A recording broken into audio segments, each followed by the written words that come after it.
بیان کیا جاتا ہے کہ کسی گاؤں میں ایک صاحب کو اپنی بیوی سے جھگڑا ہو گیا۔ ابھی جھگڑا ختم نہیں ہوا تھا کہ اسی اثنا میں ان کے گھر مہمان آ گیا۔ خاوند نے اسے اپنی بیٹھک میں بٹھا دیا اور بیوی سے کہا کہ فلاں رشتہ دار مہمان آیا ہے، اس کے لیے کھانا بنا لو۔ وہ غصے میں تھی، کہنے لگی نہ تمہارے لیے کھانا ہے نہ تمہارے مہمان کے لیے۔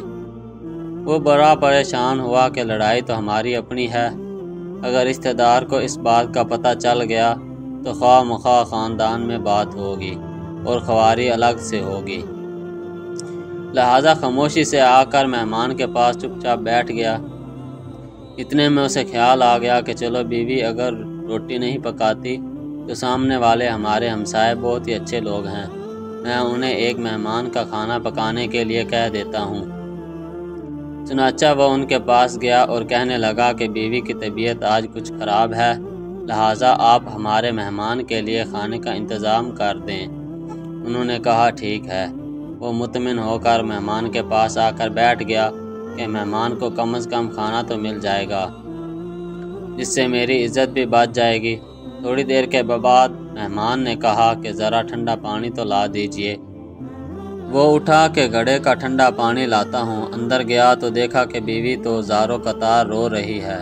وہ بڑا حیران ہوا اور کہنے لگا کیا بات ہے؟ اس نے پہلے سے بھی زیادہ رونا شروع کر دیا۔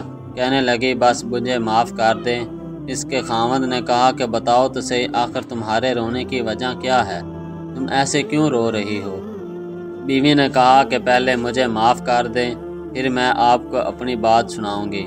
خیر، اس نے کہہ دیا کہ جو لڑائی جھگڑا ہوا ہے میں نے وہ دل سے نکال دیا ہے اور تمہیں معاف کر دیا ہے۔ پھر وہ کہنے لگی کہ جب آپ نے آ کر مہمان کے بارے میں بتایا اور میں نے کہہ دیا کہ نہ تمہارے لیے کچھ پکے گا اور نہ ہی تمہارے مہمان کے لیے کچھ پکے گا تو آپ چلے گئے، مگر میں نے دل میں سوچا کہ لڑائی تو میری اور آپ کی ہے اور یہ مہمان رشتہ دار ہے، ہمیں اس کے سامنے اپنے جھگڑے کی پول نہیں کھولنا چاہیے۔ چنانچہ میں اٹھی کہ کھانا بناتی ہوں۔ جب میں باورچی خانے میں گئی تو میں نے دیکھا کہ جس بوری میں ہمارا آٹا پڑا ہوتا ہے، ایک سفید لباس شخص اس بوری میں سے آٹا نکال رہا ہے۔ میں یہ منظر دیکھ کر سہم سی گئی۔ وہ مجھے کہنے لگے کہ اے خاتون، پریشان نہ ہو، یہ تمہارے مہمان کا حصہ تھا جو تمہارے آٹے میں شامل تھا۔